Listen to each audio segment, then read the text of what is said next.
character for the next few episodes? Next few episodes, let's see. We're on episode 3 right now. What just happened? What happens at the end of this episode? You guys know? Remember? There was the whole Panama. Tracy got Yeah, dead. Tracy's death. So what's next with Scott? He's really starting to get concerned with these deaths. They're just kids, you know, and he's really starting to take it to heart, and he's gonna try to really actively try to do something about it and try to stop these deaths and try to beat the Dread Doctors to them. But they're always like 9 steps ahead of Scott, and Scott's just kind of losing his mind. He doesn't know what the hell is happening. He's always got a plan of action, and this time he has no idea what to do. And it's interesting. It's the first time we've seen Scott with no plan of action. He doesn't know what to do. So it's cool seeing him at that low point. And it's a lot of fun playing that. So that's where he's heading to. How low is Scott gonna get? How low? Really He's low. Like slow, heading down. Very slow, low, so- very low. Yeah. Almost to a point where he can die and not care, and you might even think it's good if he dies. Because I think he blames himself for a lot of craziness in Beacon Hills. So he gets to a really dark, sad low point, which is really interesting and really fun to play. And it's relatable, you know. Everyone goes through that stuff, so it's just good. It's just good TV. It's awesome. Can't wait for you guys to see it. I can't wait to see it. Yeah, neither can me. It's awesome. Yes. Where does Kira fit into that?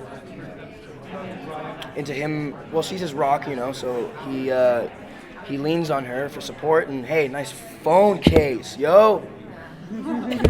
Sorry. He leans on her, and that's where she fits in, you know. He's just she's his support system. Try saying that 5 times fast. And so that's that. But also, Kira and Scott, you know, wolves and foxes don't mix, and that saying that her mom said kind of starts to hold true. And so they've got their own issues to work on. So Scott just gets even lower. He's like, my woman, I can't touch my woman. And so that's where Kira fits in. Jeff said that he knows how the series is going to end with your character and Styles. Did he tell you? He said about that he knows how the series, the whole show is going to end. He's not. No, he has not told me. He knows how it's going to end for both of you. I didn't know that. Okay. That's news to He me. never told you anything about that? He's not. No. Okay. He doesn't tell me anything, man. He really doesn't. He doesn't tell us. He doesn't tell any of us anything.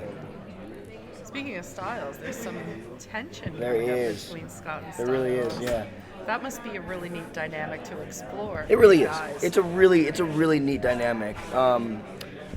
Because to me it's the essence of acting. It's the epitome of acting, where you just are completely putting yourself in a completely different situation. You know, because Dylan and I love each other, and we have had a couple of disagreements in the past, but nothing major, nothing like what Scott and Styles are going through.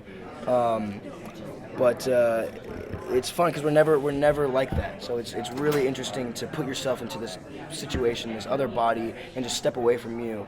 And like, you know, there's this tension-filled scene, and then the second we cut, we hug each other. It's like, it's really interesting. It's really fun. But yeah, it's just like, you know, it's acting at its finest. I'm not saying we're the finest actors. I'm just saying the art of it is cool. And I'm not really one of those guys that like, oh, it's my art, you know. So it's cool. It's fun. It's interesting. What about Theo? How does Scott see him? Scott's a trustworthy guy. He trusts people. Is trustworthy mean that like I trust people? Like if I'm trustworthy, do people trust me? He's a trusting person. Thank you. Scott is a very trusting person and wants to give people the benefit of the doubt. And so he trusts Theo. Why not?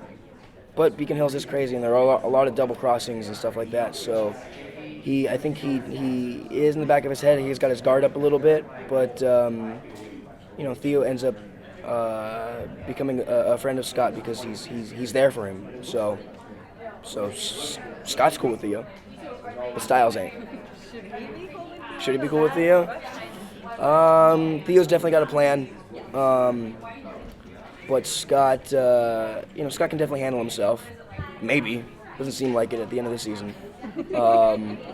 But should he be trusting Theo? We'll have to find out.